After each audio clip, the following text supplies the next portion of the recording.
Record. Okay, everybody, are we ready? Awesome. All right, Kristen, welcome thank you very much. Welcome very much. Oh my gosh, for being here with us today. Happy National Volunteer Week to all our volunteers. We thought that this session was going to be something useful. I know that it's going to be useful for me because I'm sitting at home a lot, and I know many of you guys are students and are working from home as well. And I've known Kristen for, oh my gosh, over 10 years, because the first job I ever got was at Toronto Rehab as the admitting assistant, and she was already one of the PTs over there. And even though she's not with UHN anymore, she's moved back home to Cornwall.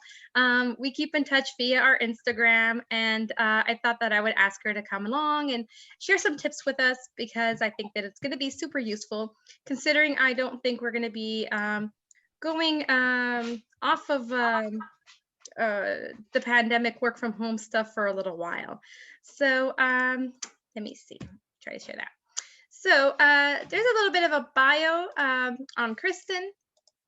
She did graduate from McMaster back in 2007 with her Bachelor of Kinesiology and became a physiotherapist in 2009. She did work for over 10 years as a physiotherapist at UHN in Sunnybrook. And Princess Margaret, and she developed a passion for cancer rehab. She has presented for sessions in the UK, and you know, she trains students and comes up with, you know, curriculum for oncology patients. So Kristen is very well versed in what she does. In her spare time, I stole that little picture of her dog and her Jeep. That's is it Cooper or Copper? Copper. Well, the color, right? Yeah. I've been saying Cooper in my head this whole time. So we do welcome you, Kristen. Thank you so much for being here. I'll let you go on and hold on, I'm gonna remove you, stop sharing this so that they can see you better. All right, move it over to you. Thank you. Yes, unfortunately, the top was on the Jeep today. We've got some snow down our way as well. So thank you so much for having me, Veronica, and all the volunteers. You know, thank you for everything you guys do. I loved working at UHN, and the volunteers were a huge part of that. You guys are invaluable assets. So yeah, I thought what we'd do is chat a little bit about sort of how to set up your home office, some tips and tricks.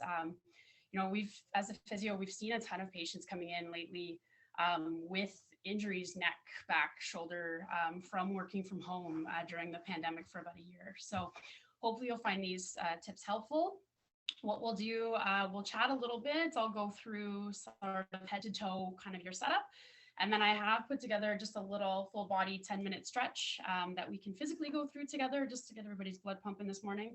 And then there'll definitely be time for question and answers at the end, but we'll keep it relatively informal. So if anything comes up, just let me know, okay?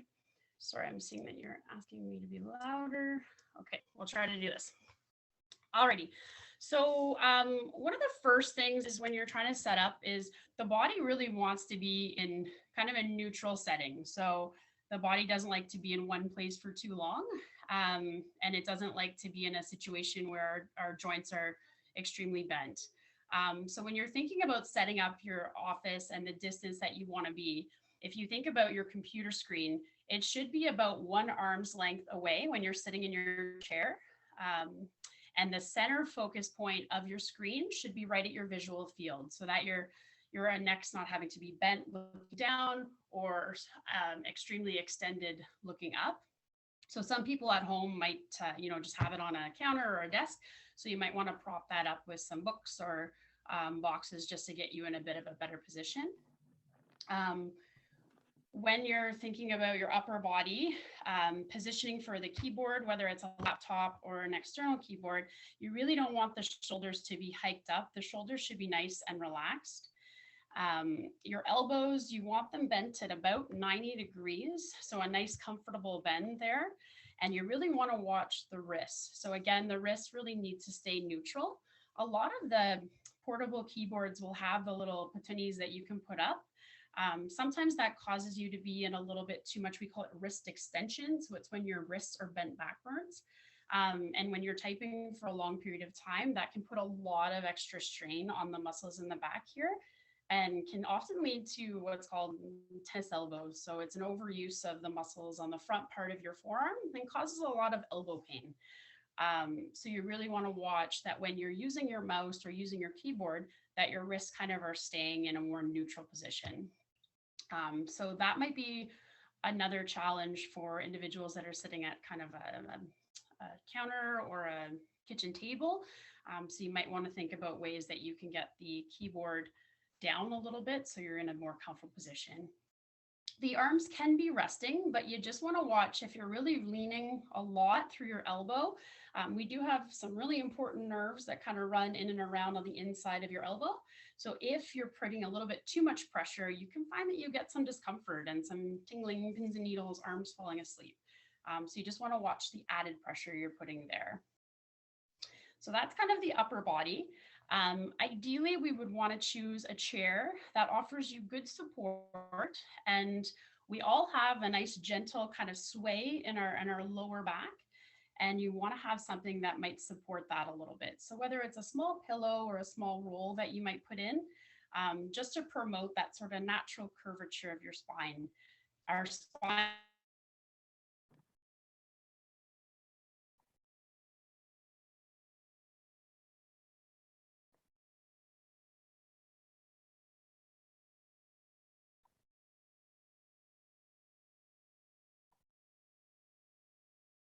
and mid back kind of positioning. Are we still good? Everybody can still hear me here? Yeah, we're still good. Sorry, something popped up here, so I can't see the chat anymore. I'll get rid of this. Okay, perfect.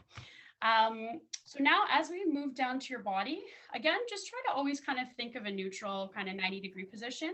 So your feet should be planted nice and firmly on the ground. Your hips are bent at about a roughly 90-degree positioning, as well as your knees. So it's another consideration for the sort of seat depth that you have on your chair. Picking something that's going to offer enough support so the majority of your thighs are supported, but not that it's cutting off the back of your knees. Because again, when you're sitting for a bit of an extended period of time, we have nerves that come around the back of the knee, and you can also cause those to be irritated and pinched off a little bit, causing some numbness and tingling down the legs as well. The other thing to think about, so we think a lot about physical positioning and posturing, but we also aren't made to sit for an extended period of time. So generally about every half an hour, the body does like to change positions, whether it's standing or sitting or just transferring up and down. You just want to kind of be mindful of those repositioning moments. You also want a cushion that's relatively comfortable. So not a hard, firm wooden chair.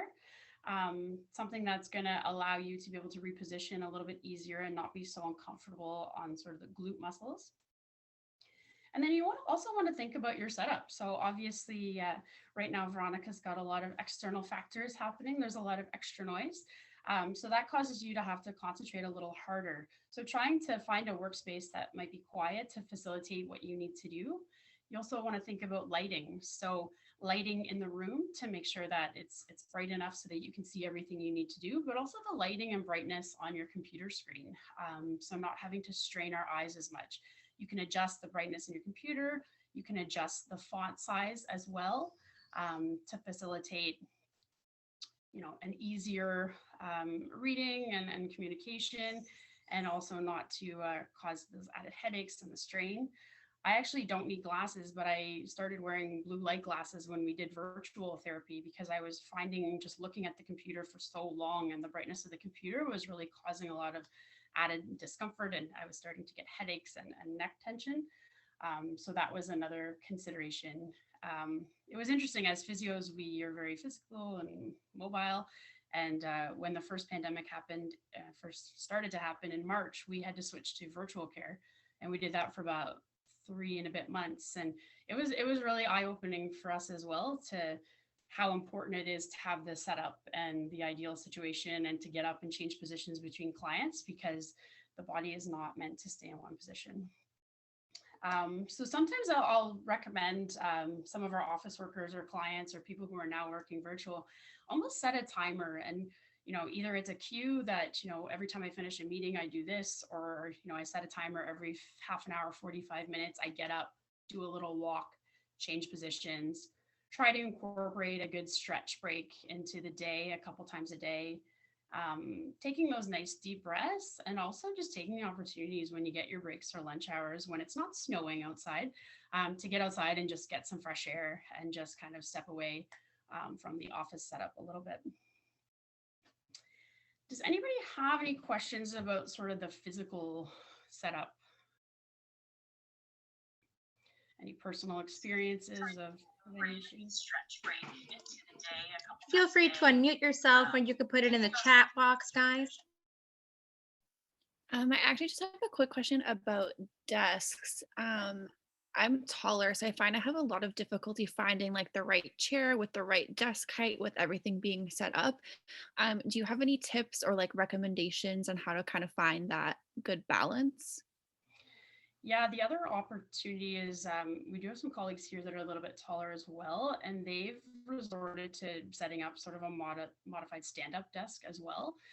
So they'll sit for a bit, and then once they get uncomfortable, they'll kind of switch over to like an island or countertop to do a bit of a stand-up position, because they find they get some relief from that, and even putting a small box to put your foot up on and offload that.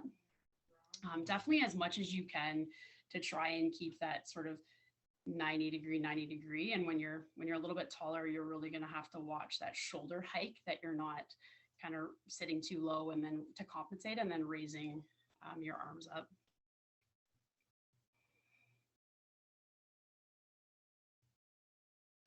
Okay, somebody in the chat is asking, are vertical mouses better for ergonomic wrist posture? Yeah, so the only thing you want to watch with that is, again, that hyper extension, that wrist extension. So it's fine if you're able to modify your setup that you're almost on a slant and you can keep your wrist in a bit of a neutral position, but you just don't want to use it to the point where you're on more of a horizontal desk with the vertical mouse, because then you're just going to be overusing the wrist extensors here again. And someone else is asking, do you have any tips for setup with a laptop? Yeah, so the laptop, that's what I've been using for virtual here. And I've had to, like I said, put it up on books to get it up higher, and then not use the keyboard on the laptop itself, because then it's just too high for me and I'm stretching. So I've used a portable, like a wireless laptop keyboard, pardon me. And then having the mouse down a little bit lower. So I was actually wondering something, Kristen. I try to alternate between standing and sitting because for now that I'm home, I'm sitting 8 hours a day. And I usually set up standing up at my kitchen counter because it's the tallest thing I have. I do notice that I can't do it for too long. My legs start to hurt, my back starts to hurt. What do you consider a safe enough time to do standing when you have to stand for X amount of time? Yeah, everybody's a little bit different, but I would say, honestly, every 20 to 30 minutes, the body should change positions. And it doesn't mean it has to be a complete change in position, but just a temporary break. So some of our factory workers that stand for their whole job, we tell them to put like a little step stool. Once you've offloaded kind of the one leg, you're putting a little bit more stress through the one leg, and it kind of gives that one side of your body a chance to relax, and then you can switch it up, take a break, and have a seat. So there's no set time, but I would say every 20 to 30 minutes, kind of some sort of repositioning would be ideal. Great, thank you. Does anyone else have any questions? Go ahead and unmute yourself, or you can write it in the chat and I'll read them out to Kristen.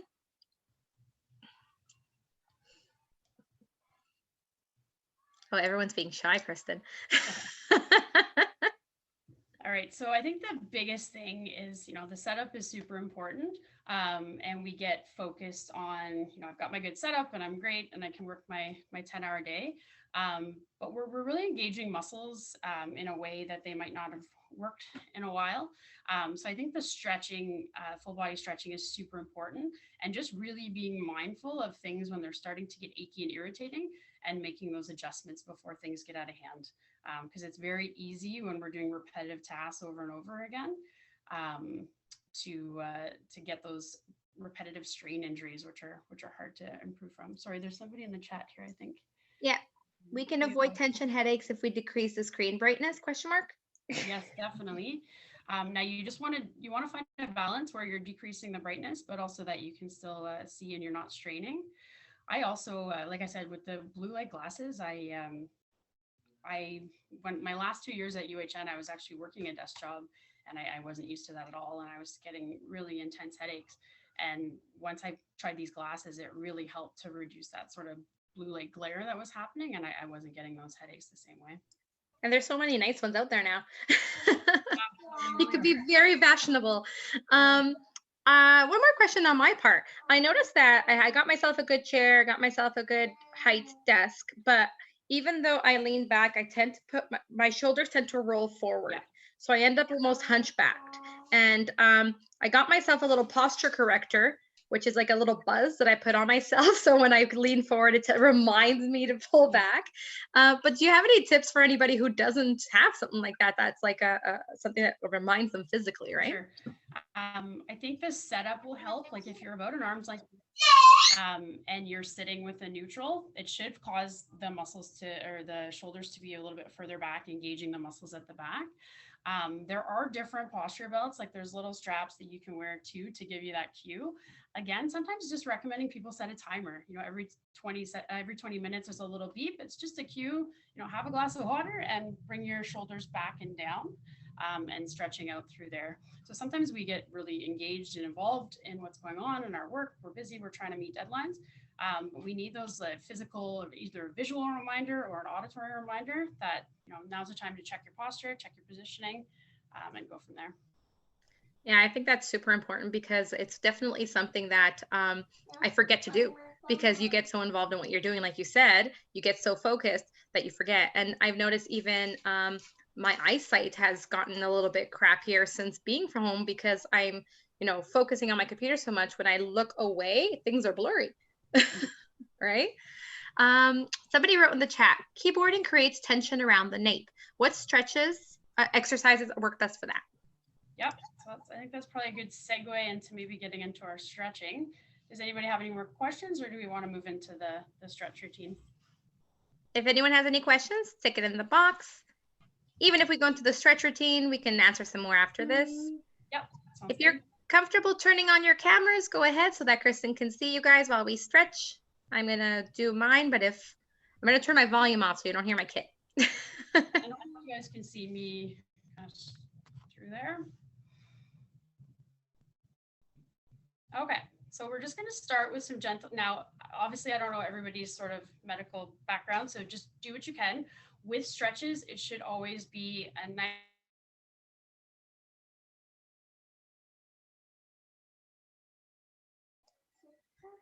Oh, your volume is cutting out, Kristen.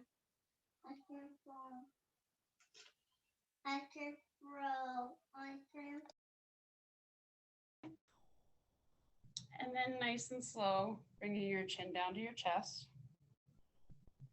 Okay. And then nice and slow, tilting that ear to the left shoulder. So a lot of people carry a lot of extra tension up here, and we call them your trapezius muscles. So those are the big shoulder muscles there. Good. And then tilting your head to the other side. Good. And then just gently turning to look over your shoulder. Good. And then gently turning the other way. Okay. So what big thing, we live in a world, where even when we're not on the computers, we're on our cell phones, we carry purses, we carry bags, we really like everything starts to get tight kind of in the front here, the pecs get tight, the chin muscles get tight. So a really, really good exercise to try and support and strengthen the muscles in the top here, it's called the chin tuck. So I'm just going to turn so you guys can see me. So you're basically giving yourself a nice flattering double chin. So if you imagine you're bringing your chin straight back, if I'm bringing my chin straight back into my spine here, and you're going to hold it a nice 5 seconds. And then you're going to relax down. Okay, we can do that one 5 times. So bringing the chin in. Good, and relaxing down and bringing the chin straight back. So make sure that you're not doing any, I can't see too many people, but make sure you're not doing any bending or extending. It's really a pure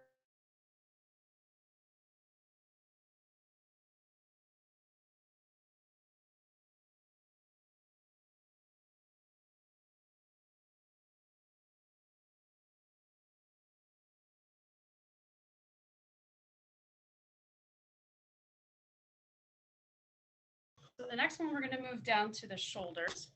Okay. So bringing your shoulders, we're just going to roll them back. We're going to do 10 times.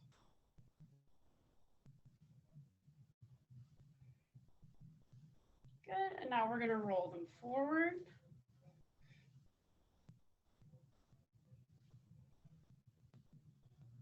Okay. Now people were asking about good neck stretches. So one of the important things is that a lot of the muscles that go around your neck, they connect from your shoulder blade, your collarbone here, and they connect to your head. So if these muscles are tight and I tilt away, all that's kind of going to happen is my shoulders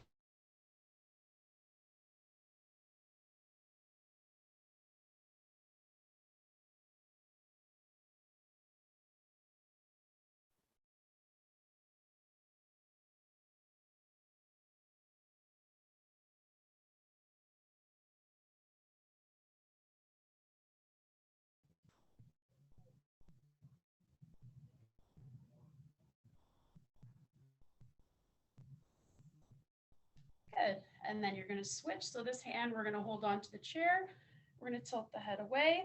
You might find you have one side that's a bit tighter than others. Usually the side we use more, the side we're dominant on, tends to get a little bit more work.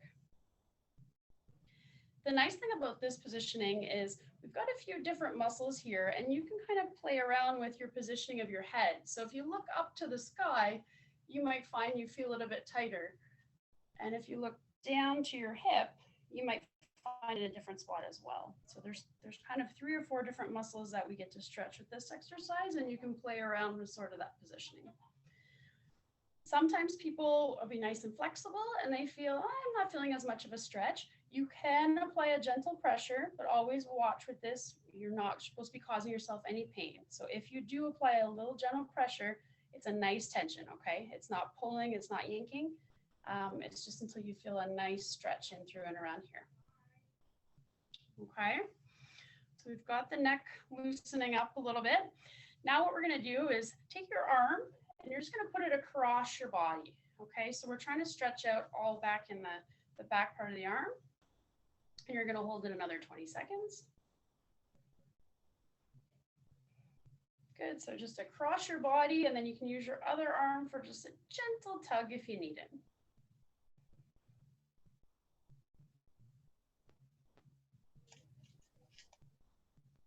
All right, and then we're going to even ourselves out here.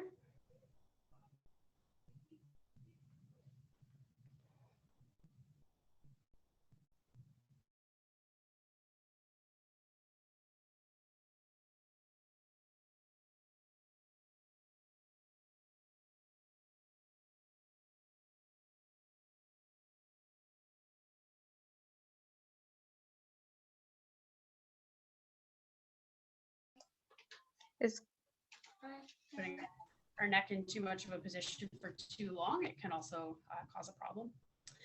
All right, so now we're going to work into the wrist rolls. So we're just going to go rolling them around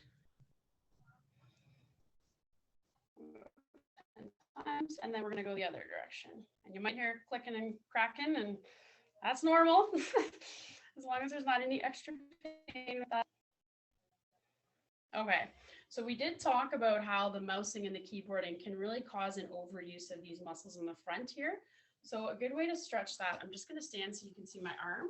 So these muscles, they cross the wrist joint and they attach up in here. So we want a straight elbow, and then you're going to bring your wrist down and just gently adding a little bit of pressure until you're feeling a stretch in the top here.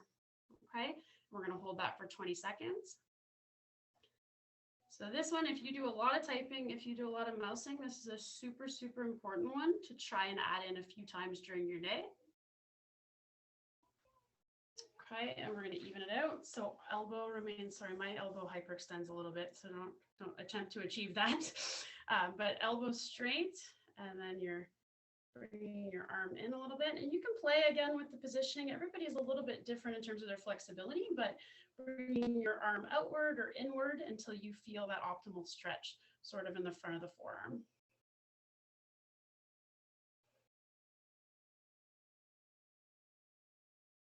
Okay, everybody feeling good?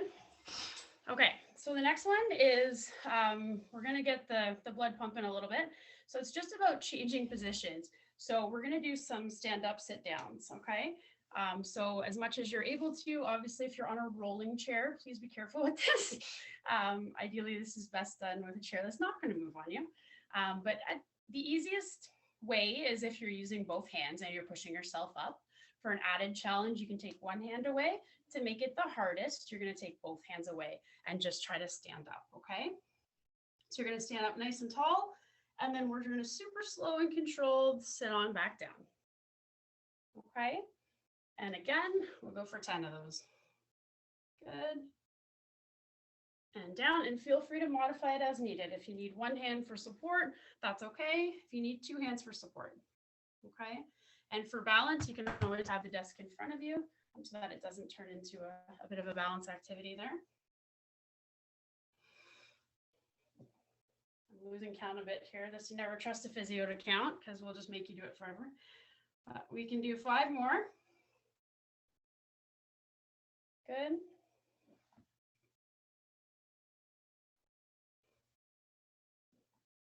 Good.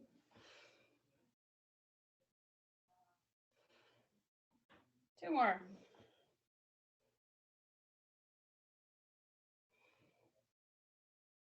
Good. Okay. So the next one is about everyone's level of comfort. So you can do a march in place, standing. You can do a seated march in place, or if you're really ambitious, you can do a jog. Okay, so we're going to do 30 seconds, and it's whatever you guys feel up for. So I'm going to start the timer. So you can do a march in place, pumping those arms. You can do a bit of a jog if you so inclined, and you can do seated and marching with your legs. Okay. Good. Good. 10 seconds.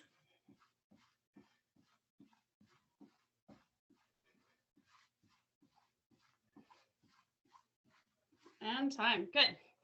Alrighty. Everybody's breathing deep, heart's pumping. Okay, so we're going to stretch out the back a little bit. So it's up to your levels of ability. If you're able to stand, awesome. I'll go through some of those. If not, we can do these seated as well. Okay. So really just going through the motions of how your back moves. So bending, try to turn myself here. So bending forward as much as you feel comfortable and as much as you're able to. Okay. If you're doing this seated, you can sit in the chair and just sort of walk yourself down, hands towards the toes. Okay. So again, we're just doing a nice 15 to 20 second hold. Good, and then you're gonna come on back up. We're gonna extend our backs as much as you can. Again, not pushing it, just a nice gentle movement. You can do it seated as well. Okay, and then we're gonna be our little teapot here, tilting over to the side.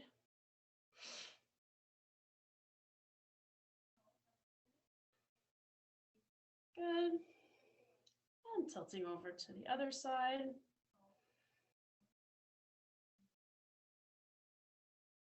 Good. Hands on your hips and your feet are staying planted. You're just turning to look behind you. So getting a bit of rotation through that spine. Okay. And then the other way.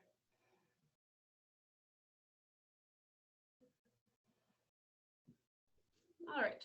So because we spend so much time sitting, the muscles on the back of your thigh, so we call them your hamstrings, they get tight because your knees are spent so much time bent.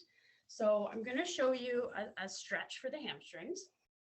So with this, you can utilize your chair. Be near somewhere where you can hold on because we don't want this to become a balance thing for you.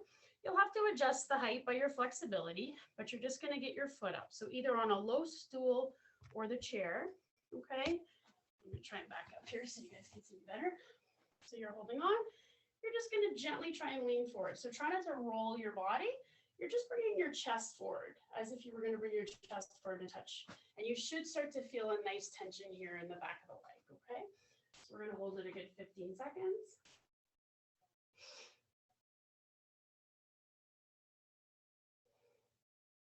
Good. And we'll switch and leaning forward again.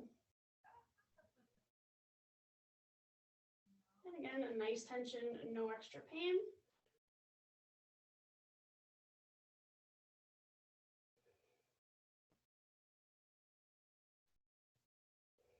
Good. And then the last one we're going to do, guys, is some heel raises. So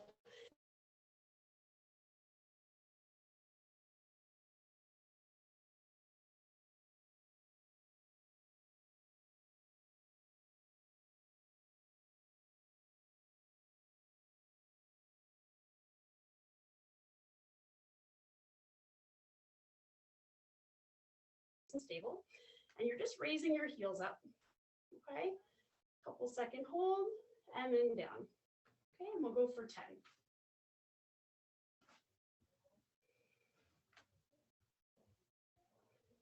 Also, this can be done seated if standing is a bit difficult for you.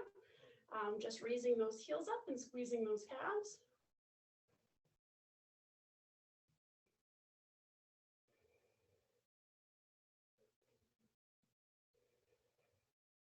Three more.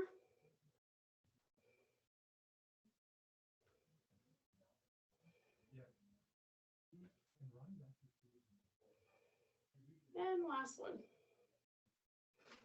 Good. And the last thing we'll do is we'll just do a couple nice deep breaths. So the best way to take a nice deep breath is in through your nose and letting it out through your mouth. We'll try to take a nice deep breath in and a really slow exhale. Okay, so deep breath in, feel the chest opening up, and then exhale. Okay, deep breath in.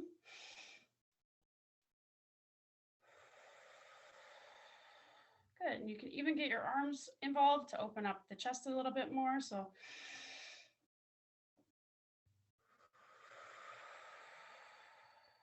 okay, and one more time.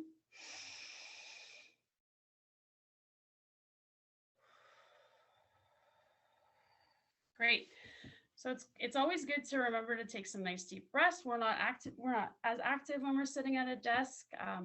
We're not having to oxygenate the bottom part of our lungs. You can feel a little bit tired because we're not oxygenating the blood the same way.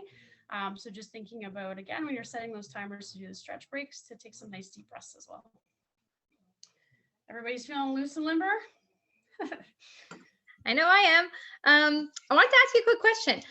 For what are some tools that we can use around the house? Like I know that in the past when I've done physio, we've used tennis balls and those stretchy bands to kind of help us as well. Yeah, and even like if you don't have small weights, and weights are ridiculously expensive right now, you can use stuff around the house like a can of chunky soup or a small can of soup, a frozen water bottle, Gatorade. Any of those things for like the 2-3 pound weights, just to add a little bit of resistance. And like you said, the TheraBands, those are great. Some people will get some tension spots, so working those tennis balls in to massage those areas out are also quite helpful. Awesome. And what about I know this is not really so much ergo for sleep and for work, but sleeping, I noticed that sometimes too when we're side sleepers, we kind of crush our chest the way you were saying. Do you have any tips on helping for that? Yeah, I mean, all like the kind of gold standard for any positioning is the body likes to be neutral. So the body doesn't like to be forced in kind of any position. So when you imagine when you're lying on your side, like you say, gravity wants to push this part down. Usually also our hips, our legs are crossing, so the hips are crossing as well. So as much as it's not always realistic, but trying to maximize with pillows. So, you know, having a pillow here in front of you to keep your arm and shoulder in a more reasonable position, or keeping a pillow between the knees, just to kind of keep the hips from rolling forward so much and kind of putting that added pressure through there. Awesome. Thank you. Somebody wrote in the chat, will you be able to share a copy of these exercises with us? I sure can. So I just had written down by the names, but if you give me till the end of the day, what I can do is have some pictures as well, and we can email them off to you guys for sure. Well, that's awesome. Thanks, Kristen. Somebody also wrote, what are a few good exercises with hand weights? Yeah, so I mean, all that depends on sort of, you know, if you have any kind of true issue, if you're having a lot of discomfort, pain, achiness, loss of function, obviously be assessed properly just because there's not one fell swoop for everybody. But for just general activities, as we talked about, the overuse of these muscles, it's important to strengthen them. So what happens is the body's very smart. So the body will always say, okay, I've got to get through this task, even though I might have some issues or weaknesses somewhere, I'm going to figure it out. So the bigger muscles are going to overdo it and the littler muscles are going to fatigue out. So what we want to do with that, you can use gentle hand weights to kind of work on that flexion, that bending, and that extending to try and strengthen these guys. When you're working really small muscles like that, you always want to go nice and soft. Everybody kind of wants to power through their exercises and get them over with, but it's actually more beneficial and harder for your body if you actually work through things really slow and soft. So, anchoring your arm on the table and hanging off with a little bit of a weight will really help to kind of work these muscles a little bit. Obviously, your curls, your bicep curls will get those arms moving, anything overhead, really anything where your body is kind of moving and going through the motions nice and slow will kind of help to do that endurance training a little bit. Awesome. Thank you very much. Anyone else have any questions for Kristen before we do her slide with the wrap-up tips? Feel free to unmute yourself. My bear. Yeah, sorry about that. Say hi. Say hi to everybody. Hi, everybody. All right. If I can just get through one of these without him sitting on my lap. All right. Feel free to ask any more questions in the chat. I'm going to be, someone said, hi, Dylan. I'm going to share the screen so that Kristen can go through her last few tips with us. Yeah, so I just thought I'd summarize kind of the quick tips that we talked about just for positioning and things to be aware of. And then just also some general reminders about, your self-care. We're all kind of under added tension, whether it's, uneasiness about the whole situation, financial, worrying about medical. There's a lot going on with the pandemic and the feeling that it may never end. So don't forget about yourself, and as much you'll be more efficient if you set those reminders to take your breaks, to stretch and take a step away from the office, change positions, drink water, do all the things that are good for you.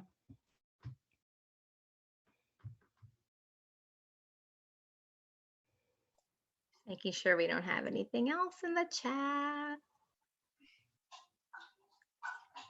So we are going to send these tips out as well. And we had one more slide with some extras, set your alarms to remind you, like Kristen said. I know that I'm going to be having to do this. Oh, we do have one more question in the chat. Would you recommend ergonomic keyboards?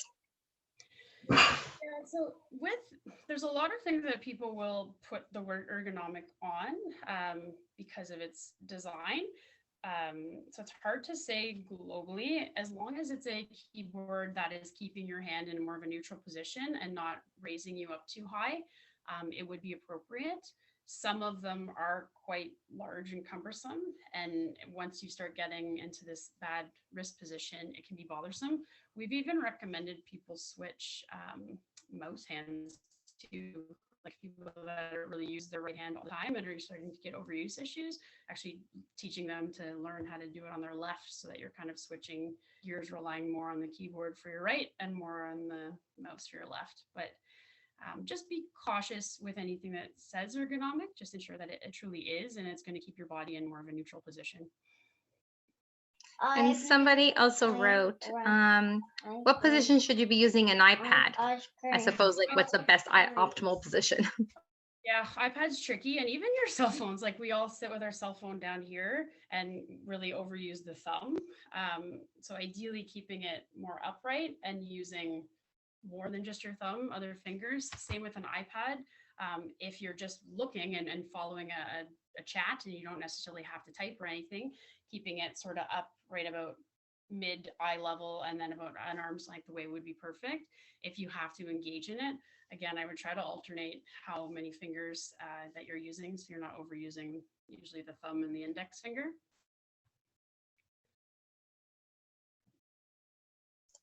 Okay. If anyone else has any more questions, we'll ask Kristen now. Otherwise, we will be sending the recording out to the people, like I mentioned, and Kristen will be sending us those. You don't have to do it right by the end of the day, Kristen. I know you're busy. By the end of the week would be great, because I'm hoping to send out the recording by Friday. So that would be awesome, and then I can send it along with that. If no one has any more questions, I think we're good to go, but thanks so much for doing those stretches. I think they're super important. I think having that sheet by my desk is going to help me a lot. And, you know, the visual timer cue, you know, setting the alarm is really, really going to be helpful to me as well. So I thank you so much for those. Yeah. I know it's not always like they're generic and everybody's kind of situation is unique, but hopefully it at least gave you a couple tips you can use. Oh, absolutely. I think that sometimes we need to hear the tips more often, because even though we may know certain things, we don't do it. Right. Mm-hmm. So I think that that's the key in having these sort of sessions. This is like a bit of a reminder, and you know, you showing us the correct way to do it as well. Because sometimes you could be reading it off a piece of paper and be doing it incorrectly. Right. All right. Yeah. All right. Getting lots of yeah, go ahead. Happy Volunteer Week. Thanks so much. You're getting lots of thank yous in the chat. So thank you everybody for joining us. And thank you, Kristen. I will see you on Instagram. All right.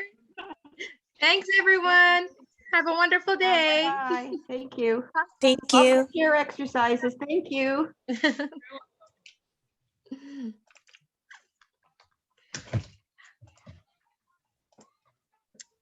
All right.